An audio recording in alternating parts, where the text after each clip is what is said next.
Hello friends, welcome to our channel trending Pradesh, जहां आपको झारखंड के गवर्नमेंट जॉब से रिलेटेड इन्फॉर्मेशन और उसकी तैयारी के लिए स्टडी मटेरियल्स प्रोवाइड कराए जाते हैं। कल किसी कारणवश वीडियो अपलोड नहीं हो पाया था, इसके लिए माफ़ी चाहेंगे। आज के इस वीडियो लेक्चर में हम लोग 21 और 22 नवंबर दोनों के करंट अफेयर्स को साथ में पढ़ेंगे। So lots of questions to be discussed. पहला क्वेश्चन है, झारखंड के किस विद्वान शिक्षाविद और पद्मश्री प्रोफेसर का 19 नवंबर को निधन हो गया है? ऑप्शंस है दिगंबर हंसदा, श्यामा चरण पति, मंगलाचरण मोहंती या फिर option number D Sajal Chakraborty. तो इसका करेक्ट आंसर हो जाएगा ऑप्शन नंबर ए दिगंबर हंसदा। एक्चुअली में ये जो पहला 3 ऑप्शंस है ये तीनों ही पद्मश्री अवार्डी है। श्यामा चरण पति और मंगलाचरण मोहंती, इन दोनों का भी अभी हाल ही में निधन हुआ है और ये दोनों का संबंध छौ नृत्य से था। और सजल चक्रवर्ती का भी निधन हुआ है, ये झारखंड के पूर्व में मुख्य सचिव रहे हैं। आइए इसके बारे में डिटेल में पढ़ते हैं। ये आप फोटो देख रहे हैं, दिगंबर हंसदा जी को 2018 में पद्मश्री अवार्ड से सम्मानित किया गया था। ये उसी सेरेमनी की फ़ोटो है। पहला पॉइंट है, जमशेदपुर में संथाली भाषा के विद्वान शिक्षाविद और पद्मश्री प्रोफेसर दिगंबर हंसदा का 19 नवंबर को निधन हो गया है। वे लंबे समय से बीमार चल रहे थे। पूर्वी सिंहभूम जिले के दोवापानी गांव में 16 अक्टूबर 1940 को जन्मे दिगंबर हंसदा का ट्राइबल और उनकी भाषा के उत्थान के क्षेत्र में महत्वपूर्ण योगदान है। नेक्स्ट पॉइंट है, वे केंद्र सरकार के ट्राइबल अनुसंधान संस्थान और साहित्य अकादमी के भी सदस्य रहे हैं। उन्होंने सिलेबस की कई पुस्तकों का देवनागरी से संथाली में अनुवाद किया है। ये इम्पोर्टेंट पॉइंट है। उन्होंने भारतीय संविधान का भी संथाली भाषा की ओल चिकी लिपि में अनुवाद किया है। ये इम्पोर्टेंट पॉइंट है जिसे आप याद रखेंगे कि संथाली भाषा की जो लिपि है उसमें भारतीय संविधान का ट्रांसलेशन करने का श्रेय भी इन्हीं को जाता है। फोर्थ पॉइंट है, स्कूल कॉलेज की पुस्तकों में संथाली भाषा को जुड़वाने का श्रेय प्रोफेसर दिगंबर हंसदा को ही जाता है।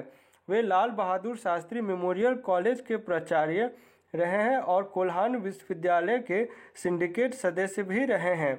वर्ष 2018 में उन्हें साहित्य और शिक्षा के क्षेत्र में उत्कृष्ट योगदान के लिए पद्मश्री सम्मान से नवाजा गया था। किस वर्ष में उन्हें पद्मश्री मिला था? 2018 में। क्योंकि अब उनका निधन हो गया है तो ये एक इम्पॉर्टेंट पॉइंट है, इसे आप याद रखेंगे। सेकेंड क्वेश्चन है, झारखंड से किन्हें भगवान बिरसा मुंडा उत्कृष्ट विधायक 2020 चुना गया है? एक्चुअली में अभी तक टोटल 17 MLAs को ये अवार्ड दिया गया है। 2009 में ये अवार्ड नहीं दिया गया था, 2014 में इलेक्शन था उस समय इसे नहीं दिया गया और 2019 में ये अवार्ड नहीं दिया गया था क्योंकि 2019 में भी विधानसभा चुनाव था। 2020 का ये उत्कृष्ट विधायक पुरस्कार नलिन सोरेन को दिया गया है। आइए इसके बारे में डिटेल में पढ़ते हैं। Option number A Stephen Marandi जो हैं, इन्हें 2016 में, बिमला प्रधान 2017 और मेनका सरदार 2018 में ये तीनों ही उत्कृष्ट विधायक पुरस्कार से सम्मानित किए जा चुके हैं। आइए इसके बारे में डिटेल में पढ़ते हैं। आप इनकी फ़ोटो देख पा रहे होंगे अभी स्क्रीन पर। पहला पॉइंट है, 7 बार विधायक रह चुके नलिन सोरेन को 17वां उत्कृष्ट विधायक चुना गया है। इन्हें 22 नवंबर को झारखंड विधानसभा के स्थापना दिवस पर भगवान बिरसा मुंडा उत्कृष्ट विधायक के तौर पर सम्मानित किया जाएगा। ये जो 17 नंबर है ये आप याद रखेंगे। नलिन सोरेन शिकारीपाड़ा विधानसभा सीट से 7 बार विधायक रहे हैं। टोटल इन्होंने 7 बार लगातार यहाँ से इलेक्शन जीता है। झारखंड विधानसभा में एक ही पार्टी से और एक ही क्षेत्र से लगातार 7 बार निर्वाचित होने वाले नलिन सोरेन के अलावा दूसरा कोई विधायक नहीं है। तो ये अपने आप में इनके लिए एक रिकॉर्ड है। झामुमो ने 1990 में डेविड मुर्मू का टिकट काटकर पहली बार नलिन सोरेन को प्रत्याशी बनाया था। 1990 के विधानसभा चुनाव में नलिन सोरेन निर्वाचित हुए। तब से अब तक लगातार इस सीट पर उन्होंने जीत हासिल की है। यहाँ पर आप देख सकते हैं अब तक किन्हें किन्हें सम्मानित किया गया है इस पुरस्कार से। सब याद रखने की ज़रूरत नहीं है। जैसे कि मैंने बताया, पहला आप याद रखेंगे 2001 में विश्वेश्वर खां को मिला था। उसके बाद इम्पॉर्टेंट है कि किस किस वर्ष में नहीं दिया गया, और उसके बाद जो अभी करेंट है आपका 2015 के बाद से वो आप याद रखें। जैसे 2015 में प्रदीप यादव, 16 में स्टीफन मरांडी, 17 में बिमला प्रधान, 18 में मेनका सरदार और अब 2020 में नलिन सोरेन। ठीक, इतना डिटेल्स काफ़ी है। ये एक बहुत ही इंपॉर्टेंट टॉपिक है, इसलिए इस पर आपको एक डिटेल्ड वीडियो भी प्रोवाइड करा दिया जाएगा। थर्ड क्वेश्चन है, झारखंड विधानसभा का 20वां स्थापना दिवस समारोह का आयोजन किस दिन किया जाएगा? आपके ऑप्शंस हैं 20 नवंबर, 21 नवंबर, 22 नवंबर या फिर 23 नवंबर। तो इसका करेक्ट आंसर हो जाएगा ऑप्शन नंबर सी, 22 नवंबर को इसका आयोजन किया जाएगा। क्योंकि कोरोना का काल चल रहा है तो इस बार इसे बहुत ही शॉर्ट ड्यूरेशन रखा गया, यानी कि सिर्फ 2 घंटे का कार्यक्रम होगा। उसी में सम्मानित जितने भी शहीदों के परिजन हैं उन्हें सम्मानित किया जाएगा, और जो उत्कृष्ट विधायक पुरस्कार है वो भी इसी में दिया जाएगा। आज से पहले साल तक जब भी ये समारोह मनाया गया तब ये 1 सप्ताह जैसा इसका टाइम ड्यूरेशन हुआ करता था, लेकिन इस बार इसे शॉर्ट रखा गया है। पहला पॉइंट है, झारखंड विधानसभा का 20वां स्थापना दिवस समारोह पहली बार केवल 200 मेहमानों की मौजूदगी में सादगी से 22 नवंबर को आयोजित किया जाएगा। कोविड-19 प्रोटोकॉल के चलते स्थापना दिवस समारोह सिर्फ 2 से ढाई घंटे का होगा। पूर्व संध्या पर सांस्कृतिक कार्यक्रम और कवि सम्मेलन का आयोजन होता रहा है, लेकिन इस बार आकर्षण के 2 प्रमुख केंद्र कवि सम्मेलन और संगीत कार्यक्रम का आयोजन नहीं किया जा रहा है। मुख्य रूप में सिर्फ सम्मान समारोह होगा। स्थापना दिवस पर मुख्य अतिथि के तौर पर राज्यपाल द्रौपदी मुर्मू उपस्थित रहेंगी। स्थापना दिवस विधानसभा के 400 लोगों की क्षमता वाले सभागार में आयोजित किया जाएगा। बिरसा मुंडा उत्कृष्ट विधायक सम्मान 2020 के लिए चयनित विधायक नलिन सोरेन को इस दिन सम्मानित किया जाएगा। झारखंड विधानसभा स्थापना दिवस के मौके पर राज्य के शहीदों के परिजनों को भी सम्मानित किया जाएगा।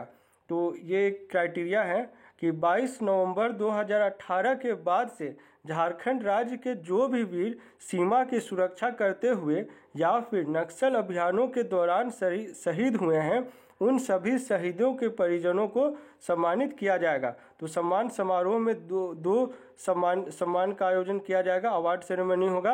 पहला तो उत्कृष्ट विधायक सम्मान और दूसरा है शहीदों के परिजनों को सम्मानित किया जाएगा।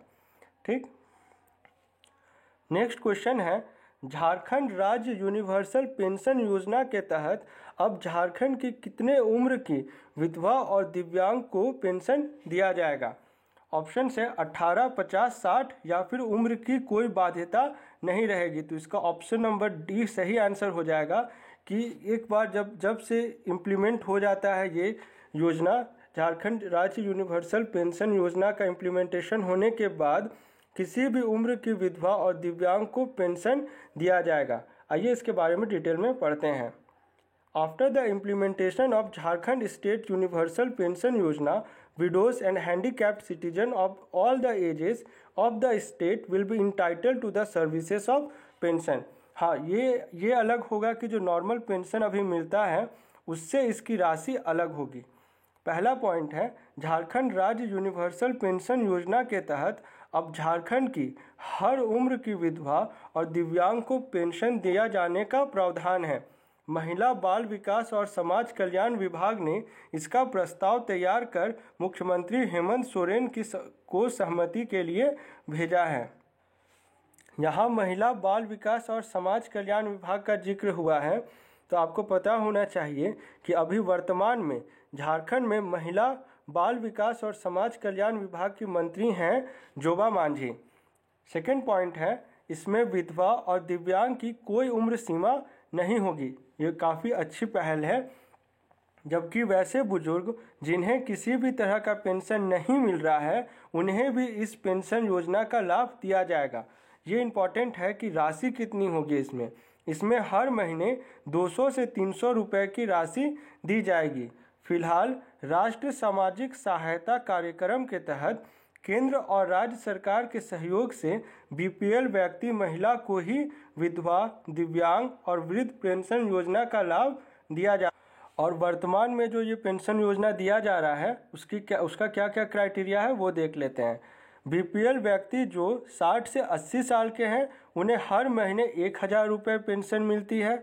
वहीं 40 साल से ऊपर की बीपीएल विधवाओं को और 18 साल के ऊपर बीपीएल दिव्यांग को 1000 रुपये का पेंशन हर महीने दिया जाता है। ये वर्तमान में दिया जा रहा है, लेकिन अगर यूनिवर्सल पेंशन योजना झारखंड में लागू होता है तो हर उम्र की विधवा और बुजुर्गों को, दिव्यांग को हर महीने 200 से 300 रुपये की राशि ऐसा पेंशन दी जाएगी। अब फिफ्थ क्वेश्चन है, गणतंत्र परेड शिविर 2020 के लिए झारखंड से कितने स्वयंसेवकों का चयन किया गया है। ये गणतंत्र परेड शिविर 2020 जो है ये हर साल आयोजित किया जाता है, लेकिन ये जोन वाइज किया जाता है, जैसे ईस्टर्न जोन, सेंट्रल जोन। तो ये झारखंड जो है वो सेंट्रल जोन में आता है। ऑप्शंस हैं 30, 60, 90 या 120। तो इसका करेक्ट आंसर हो जाएगा ऑप्शन नंबर ए 30। टोटल 30 वॉलंटियर्स का इस रिपब्लिक परेड कैंप के में चयन किया गया, जिसमें 15 मेल है और 15 फीमेल। आइए इसके बारे में डिटेल में पढ़ते हैं। Total 30 volunteers from Jharkhand have been selected for republic parade camp. गणतंत्र परेड शिविर के लिए झारखंड से 30 स्वयंसेवकों का चयन किया गया है। भारत सरकार की युवा मामले और खेल विभाग की इकाई राष्ट्रीय सेवा योजना की ओर से हर वर्ष की तरह इस वर्ष भी पूर्व गणतंत्र परेड शिविर और गणतंत्र दिवस परेड शिविर का आयोजन किया जा रहा है। पूर्व गणतंत्र दिवस परेड शिविर झारखंड सेंट्रल जोन में आता है। 2020 का आयोजन डॉक्टर भीमराव अंबेडकर विश्वविद्यालय आगरा उत्तर प्रदेश में 25 नवंबर से लेकर 4 दिसंबर तक किया जाएगा। सेंट्रल जोन में कौन कौन से स्टेट्स हैं ये देख लेते हैं। इस शिविर में झारखंड, बिहार, उत्तर प्रदेश, उत्तराखंड, मध्य प्रदेश और छत्तीसगढ़ से 200 स्वयंसेवक शामिल होंगे, जिसमें 100 पुरुष और 100 महिला है, यानी इक्वलिटी रखने की कोशिश की गई है। अब झारखंड से जिन स्वयंसेवकों का चयन हुआ है वे किस किस यूनिवर्सिटी से हैं। रांची यूनिवर्सिटी, विनोबा भावे यूनिवर्सिटी, सिधो कानो यूनिवर्सिटी, कोल्हान यूनिवर्सिटी, नीलांबर पीताम्बर यूनिवर्सिटी, बीआईटी मिश्रा और झारखंड राय यूनिवर्सिटी। तो जो वॉलंटियर्स हैं इनका चयन इन सभी यूनिवर्सिटी से किया गया है। अब प्रीवियस क्विज क्वेश्चन को हम लोग डिस्कस करते हैं। प्रीवियस क्विज क्वेश्चन था, झारखंड के किस रेडियो स्टेशन को bill and Melinda Gates foundation की ओर से प्रोजेक्ट मिला है। तो इसका आंसर हो जाता ऑप्शन नंबर बी, रेडियो खांची। आप सभी ने इसका सही आंसर दिया था। आइए इसके बारे में डिटेल में पढ़ते हैं। शॉर्ट एक्सप्लेनेशन है, उसे देख लेते हैं। रांची विश्वविद्यालय के कम्युनिटी रेडियो स्टेशन रेडियो खांची 90.4 FM को bill and Melinda Gates foundation India की ओर से कोविड-19 पर 3 महीने का प्रोजेक्ट मिला था। इसका शीर्षक था नई शुरुआत करें कोविड-19 में, और टैगलाइन ये इम्पॉर्टेंट है, मास्क नहीं तो टोकेंगे, कोरोना को रोकेंगे। पूरे देश में 200 कम्युनिटी रेडियो स्टेशन में रेडियो खांची 90.4 FM भी एक है। यानी ये जो शुरुआत किया गया था इस स्कीम का, ये टोटल 200 कम्युनिटी रेडियो स्टेशंस में किया गया था, जिसमें कि एक रेडियो खांची भी शामिल है। और आज के लिए आपका क्वेश्चन है, आयुष्मान भारत योजना के आधिकारिक पोर्टल नेशनल हेल्थ अथॉरिटी के अनुसार झारखंड का कौन सा अस्पताल पहले स्थान पर है। अगर आसान भाषा में समझे तो आयुष्मान भारत योजना को इम्प्लीमेंट करने में जो आयुष्मान भारत का जो आधिकारिक पोर्टल है वो उसने एक डेटा रिलीज़ किया है, जिसमें ये बताया गया है कि किस अस्पताल में सबसे ज़्यादा आयुष्मान भारत योजना का इम्प्लीमेंटेशन हुआ है। तो झारखंड में ये पहले नंबर में कौन सा अस्पताल है। ऑप्शंस हैं रिम्स रांची, सदर अस्पताल रांची, पीएमसीएच धनबाद या फिर एमजीएम जमशेदपुर। आप अपने आंसर को हमें कमेंट बॉक्स में लिखकर बताएं। आज का वीडियो आपको कैसा लगा, ये आप हमें कमेंट बॉक्स में लिख कर बताएं। और अगर आप हमारे वीडियो को अपने दोस्तों से शेयर करते हैं ये तो हमारे लिए बहुत ही मोटिवेशन का काम करता है। मिलते हैं झारखंड के अगले करंट अफेयर के वीडियो के साथ। Thanks for watching this video.